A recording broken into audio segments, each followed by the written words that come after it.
네, 오늘 본문 가기 전에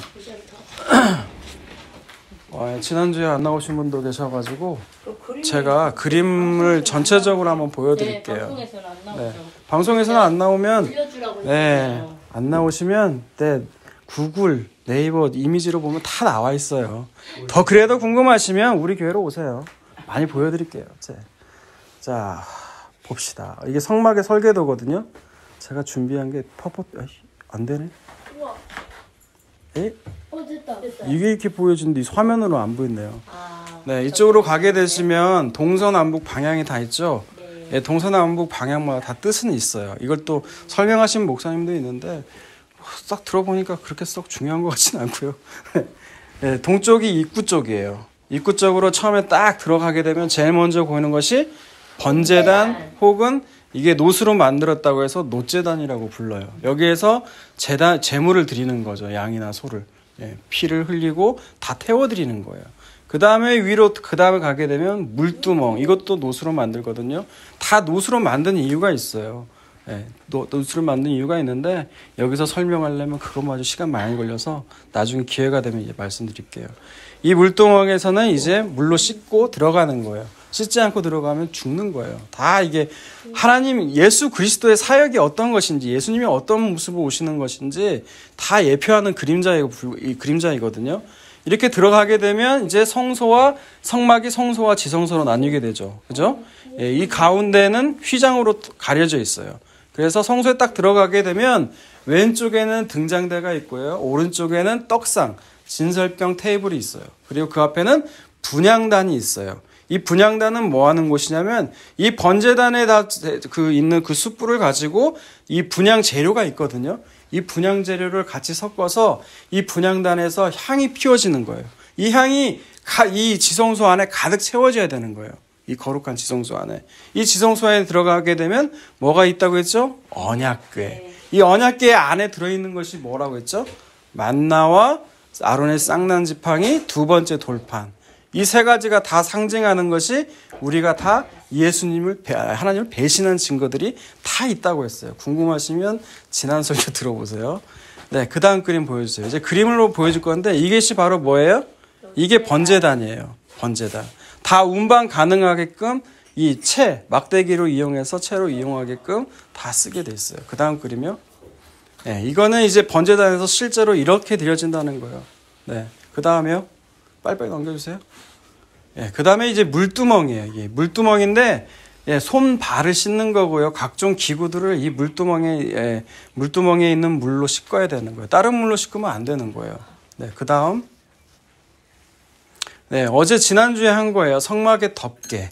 첫 번째가 세마포, 린넨이라고 하죠. 천으로 되어 있는 거고, 두 번째는 염소털, 그 다음에 세 번째는 붉은 순양의 가죽, 네 번째는 해달 가죽. 그러니까 겉에서 보면 해달 가죽밖에 안 보여요. 해달 가죽이 보이면 이 볼품이 없거든요. 근데 안에서 보면은 굉장히 화려해요. 마치 예수 그리스도죠. 예수 그리스도 이 땅에 오셨을 때 정말 마른 땅에 나온 그 줄기같이 정말 볼품 없었거든요. 예수님을 상징하는 거죠. 다음. 그 다음에 성막의 널판인데 이런 식으로 연결이 돼요. 나무 널판인데 다 똑같아요. 그 원재료는 조각목, 아카시아 나무예요. 진짜 볼품 없는 나무인데 거기다 금으로 둘러싸이는 거예요. 이제 우리가 예수님을 둘러싸이는 걸 상징하는 거죠. 근데 이 널판에 하나만 있는 게 아니라 이렇게 여러 조각으로 이렇게 이어지는 거예요. 서로 연결돼서. 우리가 서로 공동체로 모이는 이유가 뭐예요? 이런 성전이 되어가기 위해서 하는 것을 보여주는 그림자라는 거예요. 그 다음 그림이요. 네, 이것이 이제 성소 안에 있는 등잔대의 모습이죠. 깜깜하기 때문에 불을 항상 비춰줘야 돼요. 네, 그 다음. 이게 진설병상이에요. 12떡이 놓여져 있는데 이건 헌신을 가리킨다고 했죠. 12지파를 상징해요. 그 다음이요. 그 다음에 이게 바로 분향단이에요. 분향단. 이렇게 생겼어요. 뿔이 있고 노제단처럼 양쪽에 4뿔이 달려 있고요. 그 다음에 여기서 이제 분향하는 거예요. 네, 그 다음요. 실제로 분향단의 모습이 이래요. 제사의 모습이 이렇게 분향을 하게 되면 지성소로 넘어가서 이것을 다 비추는 거예요. 다 감추는 거예요. 네, 다음이요. 그다음에 이제 언약궤의 모습이 나와 있죠. 네, 언약궤가 이렇게 생겨 있고 이 뚜껑이 항상 덮여져 있어야 된다는 거예요. 안 그러면 우리에게 다 그 뚜껑이 덮여져 있지 않으면 어떻게 돼요? 우리는 다 죽는 거예요. 네. 다음이요. 이제 다음 거는 이제 오늘 볼 거예요. 네, 우리가 지난주에 본 대로 성막을 하나님께서 세우시는 이유에 대해서 봤어요. 하나님 왜 성막을 세우신다고 했죠? 꺼주세요. 제 계속. 근데 사람들이 저것만 보고 있어요. 저를 봐야 돼요. 네, 하나님이 성막을 세우시는 이유가 뭐라고 그랬죠? 똑같다고 했어요. 하나님이 출애굽시키는 이유가 이제 고생했으니 너희들 이제 행복하게 살아라 라고 하신 게 아니라고 했죠. 그렇죠? 하나님이 왜 출애굽을 시키시고 왜 이스라엘로 하여금 성막을 세우신다고요? 하나님 우리 가운데 함께 살기 위해서, 거하시기 위해서라는 거예요. 그런데 그것이 아무 곳에서나 세워지면 안 돼요. 하나님이 그 거룩하신 분이기 때문에 따로 장소가 필요한 거예요. 마치 이 언약을 결혼이라고 비유한다면 결혼하게 되면 신랑 신부는 어디가 필요해요? 함께 살 집이 필요한 거죠. 그러듯이 하나님과 이 이스라엘이 만나기 위해서는 거룩한 곳, 성막이 필요한 거예요. 거기에서는 하나님이 인간과 만난다고 해서 회막이라기도 하고 하나님의 성막을 세우신 이유가 증거된다고 해서 증거막이라고도 불리는 거예요. 근데 우리가 지난주에 본 건 그 성막을 세우시고 하나님이 어떻게 우리의 가운데 그 성막을 세우시냐라는 걸 봤죠. 왜 어떤 방식으로 세운다고요? 하나님께서 십자가의 원리로 우리를 그 성전이 되어가게 하신다고요. 더 구체적으로 얘기하면 하나님 여러분 가운데 다 사람을 붙여줘요. 어떤 사람? 정말 만나기 싫은 사람. 그리고 여러분의 자존심을 상하게 하기도 하고요. 정말 쳐다보기도 싫은 사람들이 있어요. 근데 그 사람을 통해서 우리는 뭘 봐야 돼요? 내 죄를 보는 거예요. 여러분 그게 자기 부인이에요. 인간은 스스로 이 자기 부인 못해요. 누가 칭찬해주면 좋아하지 누가 책망이라도 해봐요. 어제 아내가 왜 저 쓰레기 봉투를 왜 입구 좁은 데다가 하필 저런 쓰레기 봉투를 마련했냐고 저를 책망하더라고요. 근데 그 말 들을 때 제가 어땠는지 아세요? 아니 불끈 일어나더라고요. 뭐가 일어나요? 아니 난 내가 저렇게 한다고 애쓰고 다 했는데 아니 저것 가지고 나를 흠을 잡아? 이런 생각이 들더라고요. 네, 아직도 자기 부인이 덜 됐고 이 속에서 내 합리화를 일으키려고 하는 내 모습을 또 발견하는 거죠. 하나님이 이처럼 이 자기 부인의 방식으로 하나님이 거하시기 위해서 성전이 되어가기 위해서 하나님 우리를 이렇게 만드신다고요. 이제 오늘 우리가 볼 건요. 이 제사장의 옷이에요. 네. 성막이 필요한 것처럼 그 성막에서 일할 구별된 사람이 필요하죠. 그죠? 그 사람들이 누구예요? 오늘 보는 제사장들이에요. 그죠? 원래는 하나님이 첫 번째 난 것들, 동물이든 사람이든 첫 번째 난 거는 다 하나님이 구별해서 다 내 거라고 했거든요. 그런데 이제 이 모세가 계명을 받아오면서 누가 생기기 시작하냐면 레위 지파가 생겨요. 그 장자를 다 대표해서 레위 지파가 생겨요. 이 레위 지파가 하나님 앞에서 백성들을 대표해서 이 제사를 드리는 거죠. 근데 오늘 본문 읽으면서 여러분 그 생각 하셨을 거야. 이렇게 따분해, 지루해. 근데 여러분 이 성막과 제사장의 옷들이 가져주는 그 의미를 알면요. 감사한 거지 따분한 게 아니에요. 이 옷들의 의미를 알고 나면 하나님이 왜 이렇게 제사장들의 옷을 이렇게 만드셨고 왜 필요하게 됐는지를 알게 된다면 그 의미가 더 다가올 거예요. 오히려 감사하게 될 거라는 거예요. 지금은 우리가 이 제사장들이 필요가 없죠. 왜? 이미 예수님께서 그 십자가로 다 이루셨기 때문에 예수님만이 대제사장이 돼서 영원히 살아계셔서 우리를 중보하시고 계시기 때문에 더 이상 이 제사장들은 필요가 없는 거예요. 자, 우리 먼저 이제 그 의미를 알기 위해서 오늘 본문 4절을 한번 볼게요. 4절 말씀 한번 읽어볼까요? 시작. 그들이 지을 옷은 이러하니 곧 흉패와 애복과 겉옷과 반포 수국과 관과 띠가 그들이 내 형 아론과 그 아들들을 위하여 거룩한 옷을 지어 아론이 내게 제사장 직분을 행하게 하라. 네, 제사장의 대제사장이에요. 그것도 대제사장의 옷은 이렇다는 거예요. 이 그림을 보세요, 여러분. 이제 그림을 보셔도 돼요. 머리에는 관이죠. 이걸 관이라고요. 한자예요. 머리관. 여기에는 금패로 띄어서 여호와께 성결이라는 글자를 써서 머리를 딱 쓴다고요. 그 다음에 뭐가 있냐면 제일 먼저 속옷을 입겠죠. 예, 속옷도 입고 그 위에 겉옷이 있어요. 청색으로 된 부분 보이시나요? 예, 청색으로 된 부분이 바로 겉옷이에요. 그리고 그 겉옷 맨 끝에는 성류와 금방울을 달아요. 이걸 왜 달냐면 대제사장이라 할지라도 그 죄가 깨끗함을 받지 않으면 지성소로 들어갈 때 죽어버리거든요. 예, 살았는지 죽었는지 확인하는 거예요. 움직이면 딸랑딸랑 소리가 들으면 산 거고요. 이 소리가 안 들리면 죽은 거거든요. 예. 그 다음에 이 겉옷 가운데 오늘 볼 거는 이제 그 에봇이라는 거예요. 에봇. 조끼같이 생겼어요. 그리고 어깨에 딱 견착할 수 있도록 그렇게 만들었죠. 그리고 그 에봇 그 위에다가는 바로 흉패를 붙여요. 흉패. 이게 다 거기 안에는 12보석이 박혀 있거든요. 이제 이것들을 대해서 하나하나씩 우리가 볼 거란 말이에요. 그러면 이것들을 어떤 재료를 쓰고 어떻게 만들어야 되는지가 오늘 28장 이 본문에 나와 있어요. 특히 오늘은 이 에봇과 흉패를 중심으로 그 옷들의 의미를 알아볼 거예요. 먼저 에봇을 한번 볼게요. 에봇을 보면 조끼같이 생겼죠. 이 조끼같이 생겼는데 6절을 보면 어떻게 나와 있냐면 재료가 뭐예요? 6절 읽어볼까요? 시작. 그들이 금실과 청색, 자색, 홍색 실과 가늘게 꼰 배실로 정교하게 짜서 에봇을 짓대. 예, 실로 지어요. 실로. 근데 어떤 색깔이에요? 금색, 청색, 자색, 홍색이에요. 다 뜻은 있어요.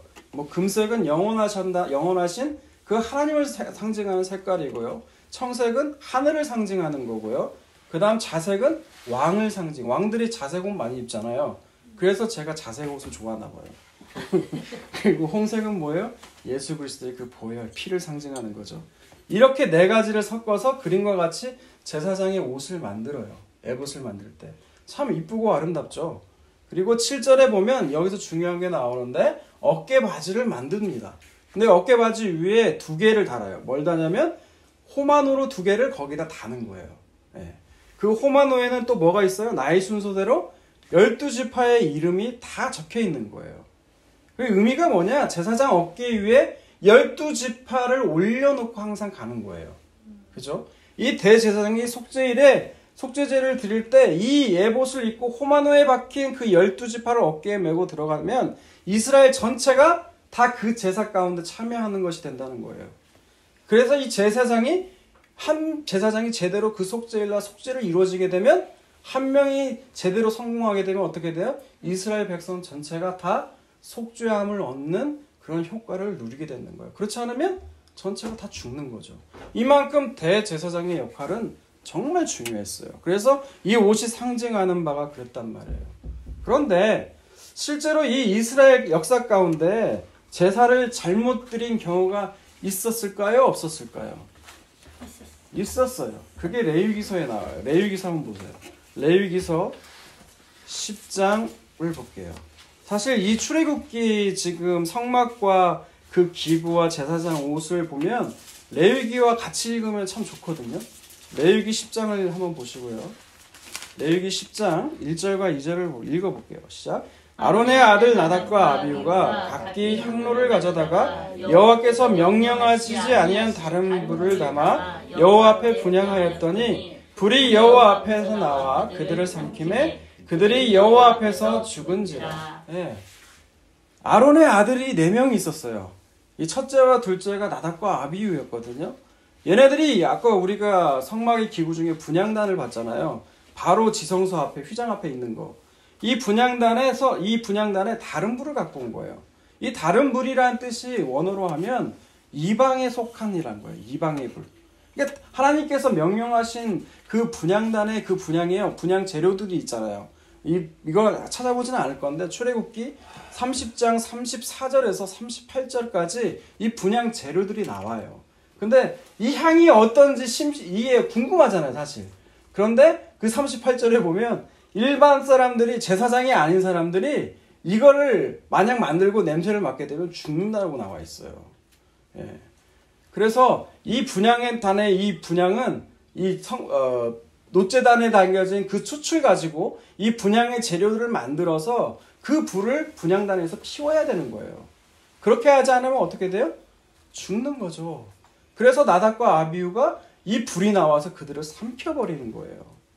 아니 그러면 왜 이상한 게 저 이해가 안 되는 게 나답과 아비후는 그냥 가서 그냥 노제단에 있는 숲 가져다가 분양하면 되는 것인데 굳이 번거롭게 왜 다른 불을 갖다 했을까라는 거예요. 그죠? 그게 이상하지 않아요? 읽으면서? 저는 이상하던데? 여러분 표정은 더 이상하네? 레위기 10장 9절을 보면 이 절이 마치고 나서 죽는 장면이 마치고 나서 제사장의 규례가 나오는데 9절에 보면 이게 있어요. 너와 내 자손들이 회막에 들어갈 때 얘는 이 포도주나 독주를 마시지 말라. 그리하여 너희 죽음을 면하라. 이는 너희 대대로 지킬 영영한 규례라. 힌트는 여기 있어요. 이 나답과 아비후가 아마 술을 마셨는 것 같아요. 술을 마셔서 술 기운에 다른 불을 가져다가 한 번 한 거죠. 어떻게 되나 보려고. 그러다가 어떻게 돼요? 죽는 거예요. 근데 죽는데 이거에 대해서 어떻게 말씀하시냐면 하나님이 10장 3절을 보세요. 모세와 아론에게 이르되 이는 여호와의 말씀이라 이르시기를 나는 나를 가까이 하는 중에 내 거룩함을 나타내겠고 온 백성 앞에 내 영광을 나타내리라 하셨느니라. 나답과 아비후가 다른 불을 죽어서 불이 삼켜서 그 두 형제를 죽인 사건이 바로 뭐라고요? 하나님이 거룩함을 나타낸 거고 그 거룩함이 바로 하나님의 영광이라는 거예요. 아멘. 여러분 이게 아멘이 되세요? 근데 이것뿐만이 아니에요. 이 사건 이후에 뭐라고 하냐면 6절에 보면 모세가 아론의 그의 아들 엘르아살과 이단말에게 이르되 너희는 머리를 풀거나 옷을 찢지 말라. 그리하여 너희가 죽음을 면하고 여호와의 진노가 온 회중에게 미침을 면하게 하라. 오직 너희 형제 이스라엘 온 족속은 여호와께서 치신 불로 말미암아 슬퍼할 것이니라. 여러분 형제가 죽었어요. 저도 지금 저희 3남매가 있는데 만약 위에가 죽었다고 생각해봐요. 그럼 밑에 형제들은 어때요? 슬프죠. 근데 하나님이 슬퍼하지 말래요. 너무하신 거 아니에요? 왜 슬퍼하면 안 돼요? 슬퍼하면 하나님께 원망이 된다는 거예요. 왜 이렇게 하셨냐는 거예요. 이게 하나님께 원망이 된다는 거예요. 대신에 그 두 형제, 남은 두 형제가 아니라 온 이스라엘 형제들이 슬퍼하며 우는 건 하나님이 허락하신다는 거예요. 여러분 이 다른 불 사건이요. 사실 구약에서는 이게 잘 이해가 안 돼요. 하나님이 이 거룩함이 하나님 명령하신 것 외에 다른 불을 내려서 이렇게 이런 사건을 내리신 모습들이 우리는 어쩌면 하나님 너무하신 건가 아닌가 이런 생각이 들어요. 근데 이걸 신약의 사건으로 풀면요. 신약으로 풀면은 이제 좀 이해가 될 거예요. 이게 뭐냐면 갈라디아서 말씀을 볼까요? 갈라디아서 한번 보세요. 갈라디아서. 고린도서 다음에 있죠. 고린도서 갈라디아서. 갈라디아서 1장을 한번 볼까요? 1장 6절을 볼게요. 6절. 그리스도의 은혜로 너희를 부르신 이를 이같이 떠나 속히 떠나 다른 복음을 따르는 것을 내가 이상하게 여기노라. 갈라디아 교회는 지금 율법주의를 경계하면서 이게 복음을 전하니까 이제 율법으로 가야 된다. 할례를 받아야 된다. 이게 지금 다른 복음이거든요. 이 다른 복음을 내가 떠나는 걸 내가 이상하게 여긴다는 거예요. 그래서 바울이 뭐라고 해요? 7절. 다른 복음은 없나니 다만 어떤 사람들이 너희를 교란하여 그리스도의 복음을 변하게 하려 합니다. 8절 9절. 다른 복음을 전하면 어떻게 되겠느냐? 8절 9절 읽어볼까요? 시작. 그러나 우리나 혹은 하늘로부터 온 천사라도 우리가 너희에게 전한 복음 외에 다른 복음을 전하면 저주를 받을지어다. 우리가 전에 말하였거니와 내가 지금 다시 말하노니 아니면 누구든지 너희가 받은 것 외에 다른 복음을 전하면 저주를 받을지어다. 아멘. 다른 복음을 예수 그리스도 외에 복음이신 예수 그리스도 외에 다른 것이 섞이면 안 된다는 거예요. 마치 구약에 아까 나답과 아비후가 다른 불 이방에 속한 걸 드렸다고 했잖아요. 하나님께 속한 거 하나님께만 드려야 되는데 이방에게 속한 것을 드린 것은 다른 복음이 된다는 거예요. 그러면서 10절 다른 복음이 뭔지를 얘기가 나와요. 10절을 읽어볼게요. 시작. 이제 내가 사람들에게 좋게 하랴 하나님께 좋게 하랴 사람들에게 기쁨을 구하랴 내가 지금까지 사람들의 기쁨을 구하였다면 그리스도의 종이 아니니라. 다른 복음은 뭐냐? 사람들 마음에 기쁨을 주는 게 다른 복음이라는 거예요. 사람들 마음을 흡족하게 하면 그게 다른 복음이라는 거예요. 여러분 진짜 복음이 들려지게 되면 어떻게 되는 줄 알아요? 어떤 현상이 나오는지? 여러분 마음이 찔리게 돼요. 여러분의 양심이 화인 맞은 것처럼 그것이 들통나게 돼요. 어디론가 숨고 피하고 싶어요. 하나님께 여러분 책망 받아보신 적 있으세요? 그 책망 속이 너무 괴로워요. 예. 기분 좋게 들리지 않는다고요. 여러분 이 모습이요. 고린도후서 11장에 보면 또 이렇게 나와요. 그 앞에 고린도후서 잠깐만 몇 장 넘기면 되거든요. 11장 2절과 3절을 볼게요. 2절부터 내가 하나님의 열심으로 너희를 위하여 열심을 내노니 내가 너희를 정결한 처녀로 한 남편인 그리스도께 드리려고 중매함이로다. 그러나 나는 뱀이 그 관계로 하와를 미혹한 것 같이 너희 마음이 그리스도를 향하는 진실함과 깨끗함에서 떠나 부패할까 두려워하노라. 여기도 지금 다른 복음이 나올 거예요. 자, 4절을 볼게요. 같이 읽습니다. 시작. 만일 누가 가서 우리가 전파하지 아니한 다른 예수를 전파하거나 혹은 너희가 받지 않은 다른 영을 받게 하거나 혹은 너희가 받지 않은 다른 복음을 받게 할 때는 너희가 잘 용납하는구나. 네. 다른 예수, 다른 영. 다른 영은 다른 말로 하면 세상의 영이죠. 이것을 너희가 용납하더라 이거예요. 이 말은 뭐냐? 사람들 마음에 든다는 거예요. 사람들 마음을 기쁘게 해준다는 거예요. 여러분 교회에서요. 교회 나와서 사람들이 헌금 내고 주일 성수하고 예배 때 빠지지 않고 새벽기도 나오면 그 사람들 칭찬해주면요. 그 사람들 너무 좋아라 해요. 인정받은 거에 대해서. 근데 그 안에 예수가 없다면 여러분 이것도 다른 복음이 되는 거예요. 자기 의가 된다고요. 진짜 복음인 예수가 전해지면 어떻게 되느냐? 여러분 회개하라고 나와요. 회개하라고. 여러분 예수님께 나오는 이유가요. 만약 문제 해결을 위해서 나왔다면 여러분 그 기도에 응답하지 않을 확률이 훨씬 높을 수도 있어요. 하나님은요. 여러분이 하는 일에 별 관심 없어요. 여러분 존재에 대해서 관심이 있어요. 여러분 존재에 내 아들 예수의 생명을 넣는 일에 하나님 관심이 많아요. 왜? 하나님은 하나님의 영광은 오직 그 아들 예수 그리스도 뿐이시거든요. 그래서 우리를 볼 때 예수 그리스도를 보시는 거예요. 여러분의 모습을 보면 여러분 우리는 죄인이라서 저주받아서 지옥과 마땅한 존재예요. 그런데 예수 그리스도의 복음이 심겨지면 이제부터 누가 보여요? 하나님의 눈에는 예수님만 보이는 거예요. 그래서 그 예수님만 보이게 되는 거예요. 근데 우리는 이렇게 되는 일이 보여지면 우린 너무 싫어요. 우리는 그 예수가 심겨지고 하는 일에 우리가 자발적으로 원하는 상태가 아니에요. 왜? 여전히 내가 주인 되어 있으니까. 저는요. 예수님 믿게 된 게요. 제 인생 바뀌어질 줄 알아서 예수 믿게 된 거예요. 제 인생이 잘 풀리는 인생 되길 원해서 예수 믿길 원했어요. 하도 얼마나 인생이 안 풀렸으면 제가 제 아들 막내요? 둘째 의연이구나. 의연이 태명을 형통이라고 했어요. 모든 일이 잘 풀리기를 바라는 마음으로. 그런데 예수 믿으니까 풀려요? 안 풀려요? 안 풀려요. 이 예수 믿어봐야 아무 짝에 쓸모없네. 차라리 내 마음대로 한번 살아보자. 그런 마음으로 우리는 예수를 버린다고요. 그런데 그 내가 버린 예수가 나를 쫓아와요. 네, 나를 쫓아온다고요. 그 버렸다고 건축자들이 그 버린 돌이 대신. 그래서 쫓아오셔서 나를 다시 세워가시는 거예요. 그게 예수 믿는 거예요. 그래서 창세전에 구원받은 택하기로 받은 그 사람들은요. 어떻게든 예수를 믿게끔 돼 있어요. 어떻게끔 예수님께서 오셔서 믿게 하세요. 그걸 보여주는 게 오늘 에봇이에요. 에봇에 달린 그 어깨바지 견대에 달린 그 호마노가요. 그 보면은 붓 떨어지지 않게 단단하게 조여 있거든요. 연결돼 있어요. 어깨에. 마치 제사장들은 사역을 잘못 감당해서 이렇게 실패하는 경우도 있지만 이 에봇에 달려있는 어깨바지에 달려있는 이 견대에 달려있는 이 호마노의 두 어깨에 박혀있는 건요. 절대 벗겨지지가 않는다고요. 절대 실패하지 않는 구원의 역사. 예수 그리스도께서 이 일을 이루시기 위해서 오셨다는 거예요. 제사장들은 실패했어요. 제사장에 보면 나답과 아비후만 있는 게 아니에요. 사무엘과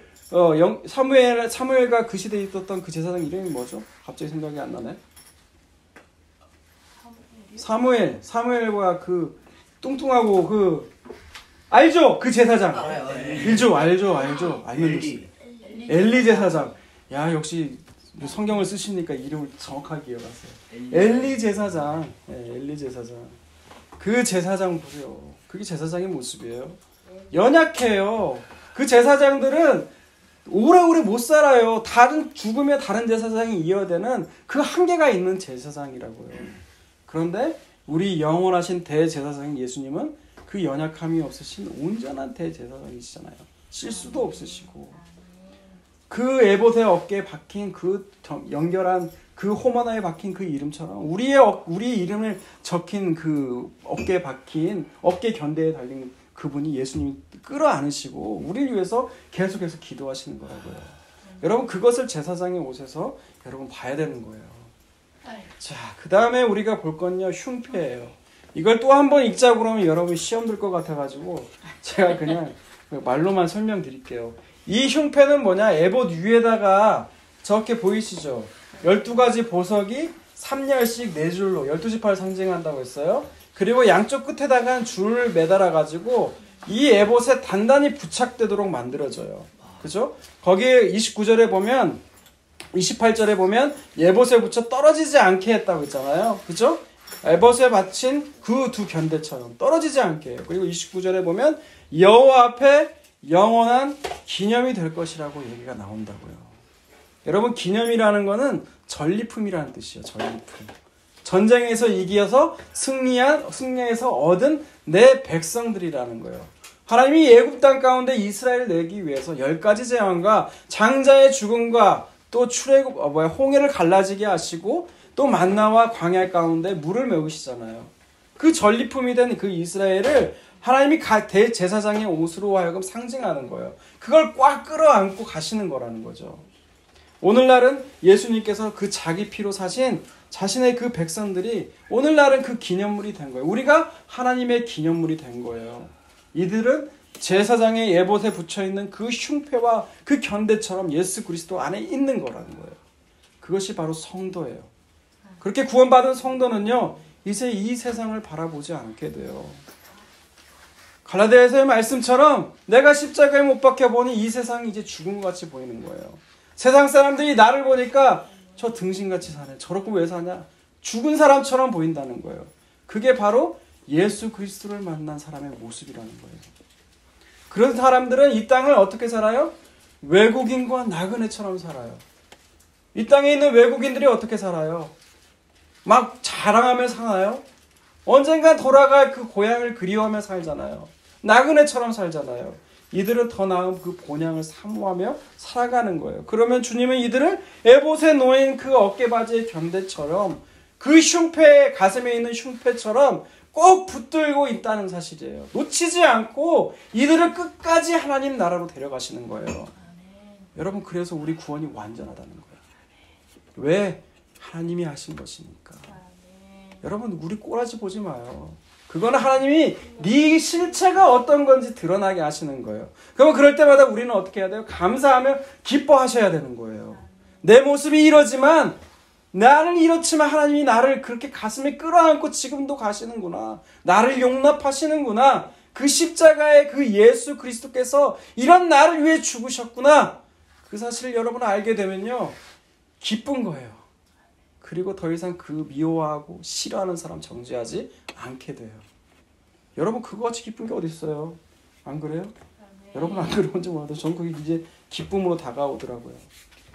그런데도 불구하고 우리가 아직까지 세상이 좋아서 붙들고 있다면요. 하나님께서 어떻게 해야 해요? 그 손에서 그 붙들고 있는 것을 내려놓게 만들었어요. 저 같은 경우에는 최근엔 내 딸이었어요. 내 딸을 내려놓게 만들더라고요. 그거 네 딸 아니다. 내 자녀다. 예, 마침내 그렇게 내려놓게 하시더라고요. 우리 히브리서 7장을 보시면 이제 다 모든 게 이해가 될 거예요. 히브리서 7장을 이제 결론의 말씀으로 같이 읽을게요. 히브리서 7장 한번 보세요. 히브리서 7장 찾으셨죠? 이 멜기세덱은 살렘 왕이요 지극히 높으신 하나님의 제사장이라 여러 왕을 쳐서 죽이고 돌아오는 아브라함을 만나 복을 빈 자라. 7장에 갑자기 이 멜기세덱이 등장해요. 우리가 창세기 때 그 기사를 기억하실 거예요. 롯이 납치를 당하죠. 소돔과 영화의 테이큰처럼 롯이 납치를 당해요. 5 왕이 연합한 부족이 있는데 다 납치를 당해요. 너무 강력한 왕이죠. 근데 그 소식을 된 아브라함이 그 롯을 구출하게 돼요. 내 왕도 쳐부수지 못했던 아브라함이 자기의 가신 318명을 데리고 이 롯을 구출한 거예요. 이 구출하고 이제 그 땅으로 딱 돌아오니까 지금 누가 기다리고 있어요? 멜기세덱이라는 하나님의 제사장이 기다리고 있어요. 이 멜기세덱이 과연 누구냐? 이것을 히브리서 기자가 이제 푸는 거예요. 신약으로 푸는 거예요. 근데 이 멜기세덱을 보게 되면 요청이 뭐가 있냐면 아브라함이 요청했나요? 이 멜기세덱이라는 제사장 알지도 못해요. 요청하지도 않고 그 사람이 올 거라는 기대를 하지 않아요. 근데 그 사람이 오자마자 아브라함이 1절에서 뭐라고 하는 거예요? 이 멜기세덱 제사장이 먼저 복을 빈 거예요.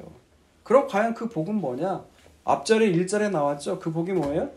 살렘 왕, 의의 왕, 평강의 왕. 네, 이 멜기세덱이 바로 누구를 말하냐? 예수님을 얘기한다는 거예요. 그것이 2절, 3절, 4절에 계속 나와요. 2절과 3절 읽어볼까요? 아브라함이 모든 것의 10분의 1을 그에게 나누어 주니라.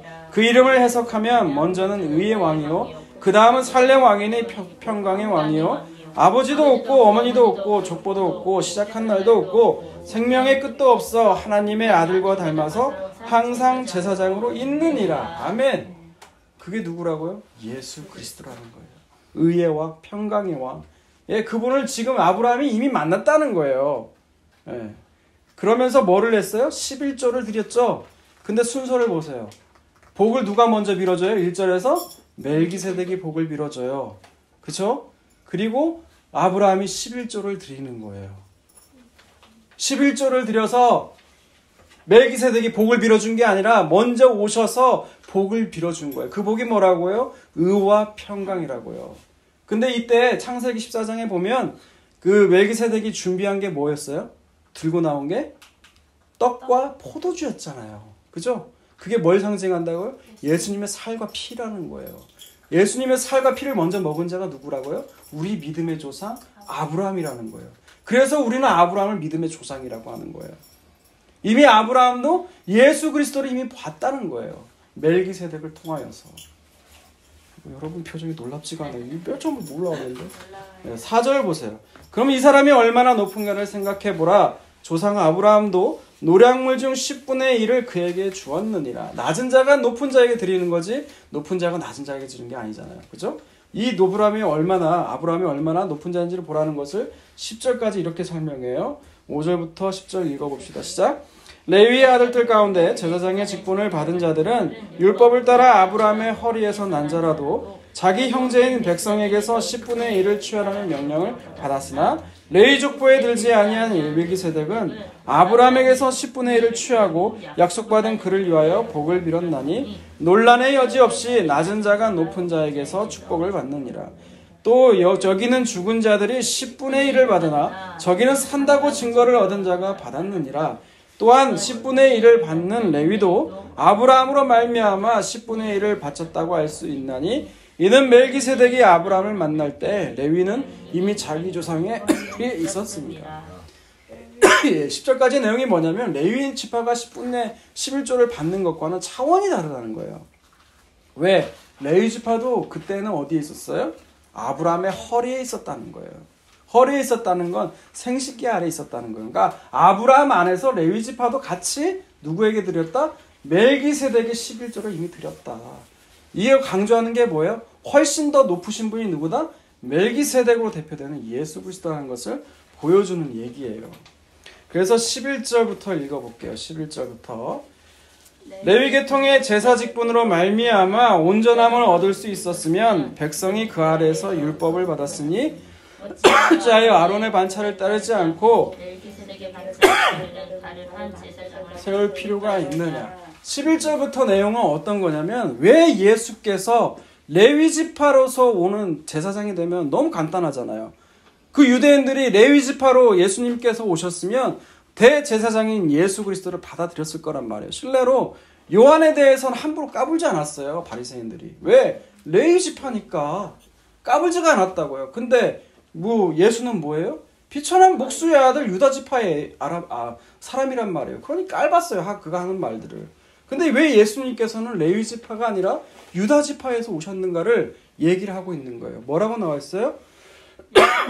레위 지파의 직분으로 말미암아 온전함을 얻을 수 있었으면 아론의 반차를 따랐겠죠. 그런데 그렇지 않다는 거예요. 전혀 다른 멜기세덱의 그 계열에 따라서 오신 분이라는 거예요. 이게 뭐예요? 율법으로는 안 된다는 걸 얘기하고 있는 거예요. 그 다음부터 12절부터 읽어볼게요. 시작. 제사 직분이 바꾸어졌으니 율법도 반드시 바꾸어지리니 이것은 한 사람도 제단 일을 받들지 않는 다른 지파에 속한 자를 가리켜 말하는 것이라. 우리 주께서는 유다로부터 나신 것이 분명하도다. 이 지파에는 모세가 제사장들에 관하여 말한 것이 하나도 없고 멜기세덱과 같은 별다른 한 제사장이 일어난 것을 보니 더욱 분명하도다. 그는 육신에 속한 한 계명의 법을 따르지 아니하고 오직 불멸의 생명의 능력에 따라 되었으니 증언하기를 내가 영원히 멜기세덱의 반차를 따르는 제사장이라 하였도다. 전에 있던 계명은 연약하고 무익함으로 패하고 율법은 아무것도 온전하게 못할지니라. 이에 더 좋은 소망이 생기니 이것으로 우리가 하나님께로 가까이 가느니라. 또 예수께서 제사장이 되신 것은 맹세 없이 된 것이 아니니 그들은 맹세 없이 제사장이 되었을 때 오직 예수는 자기에게 말씀하신 이로 말미암아 맹세로 되신 것이라. 주께서 맹세하시고 뉘우치지 아니하시리니 내가 영원히 제사장이라 하셨도다. 네, 아멘. 네, 이와 같이 예수는 더 좋은 언약의 보증이 되셨느니라. 예, 여기서의 결론이 뭐예요? 아론의 반차가 아니라 율법에 따른 것이 아니라 왜? 이들은 연약하니까 이걸로서 안 되니까 하나님 예수를 유다 지파에서 태어나게 하셨다는 거예요. 멜기세덱의 반차에 따르게 하시려고 완전하신 그 대제사장의 모습. 23절에 보면 그래서 그 레위 지파의 한계가 나와요. 뭐예요? 제사장 된 그들의 수요가 많은 것은 죽음으로 말미암아 항상 있지 못함이로되. 예. 레위 지파는 한계가 있어요. 죽어요. 그럼 그 다음 제사장이 이어받아요. 그렇죠? 하지만 예수님은 어때요? 항상 살아계시잖아요. 하나님 우편에서 살아계셔서 가슴에 끌어안고 우리를 위해서 기도하고 계시잖아요. 지금도 기도하고 있어요. 소녀라 그러지 하지 말아라. 나를 봐라. 내 말씀을 들어라. 라고 하고 말씀하고 계신다고요. 24절부터 계속 읽어볼게요. 시작. 24절 25절 읽어볼까요? 시작. 예수는 영원히 계심으로 그 제사장 직분도 갈라지 아니하니라. 그러므로 자기를 힘입어 하나님께서 나아가는 자들을 온전히 구원하실 수 있으니 이는 그가 항상 살아계셔서 그들을 위하여 간구하십니다. 아멘. 주님이 지금도 살아서 여러분을 위해 간구하고 계세요. 항상 살아서. 우리 하나님은 죽은 하나님이 아니에요. 살아계신 하나님이시라는 거예요. 그래서 온전히 구원하세요. 26절에서 28절 읽어봅시다. 시작. 이러한 대제사장은 우리에게 합당하니 거룩하고 악이 없고 더러움이 없고 죄인에게서 떠나 계시고 하늘보다 높이시 되신 이도다. 그는 제사장들이 먼저 자기 죄를 위하고 다음에 백성의 죄를 위하여 날마다 제사를 드리는 것과 같이 할 필요가 없으니 이는 그가 단번에 자기를 드려 이루셨습니다. 율법은 약점을 가진 사람들을 제사장으로 세웠거니와 율법 후에 하신 맹세의 말씀은 영원하게 온전하게 되신 아들을 세우셨느니라. 네, 율법으로 세워진 이 제사장의 모습들은 연약해요. 단점이 있어요. 하지만 우리 예수님은 어때요? 온전하세요. 그래서 그가 하신 그 구원이 온전한 구원인 거예요. 그렇게 우리를 드러내시는 거죠. 왜 연약한 그 제사장들을 하나님이 세우실까요? 인간의 그 연약함을 대표로 알라고. 그래서 이제 누구를 봐야 돼요? 우리는 대제사장이신 영원하신 예수님을 봐야 되는 거예요. 그렇게 되면 어떻게 돼요? 그 대제사장의 예복과 흉패처럼 우리를 가슴과 어깨에 안고 우리를 끌어안고 하나님 나라 가실 때까지 우리를 인도하고 모든 일 가운데 예수 그리스도로 인도하실 거라는 거예요. 근데 우리는 그 방식이 싫을 수도 있어요. 왜냐? 내 마음에 상처가 되는 일이 있거든요. 내 자존심이 상하고. 여러분, 먼 사람이 내 자존심 상하게 안 해요. 북한의 김정은이 내 마음 상하게 안 해요. 누가 마음 상하게 안 해요? 내 자녀, 내 아내, 부모님이 될 수도 있고요. 어떤 사람에게는 내 친구가 될 수도 있고요. 그 사람들이 여러분을 이제 마음 상하게 할지라도 여러분 그것이 하나님께서 하신 일들이라는 거예요. 그걸 통해서 여러분이 예수님께로 가면 돼요. 그리고 그 일들을 통해서 하나님께서 그 아들의 형상에 이르는 그 모습을 볼 때 그리고 우리를 포기하지 않고 두 호마노의 벅개에 박힌 이름처럼 흉패처럼 그 끌고 가시고 여전히 살아계셔서 그 중보하시는 그 예수님을 소망하는 그런 여러분이, 저와 여러분이 다 되시기를 주님의 이름으로 축복합니다. 아멘.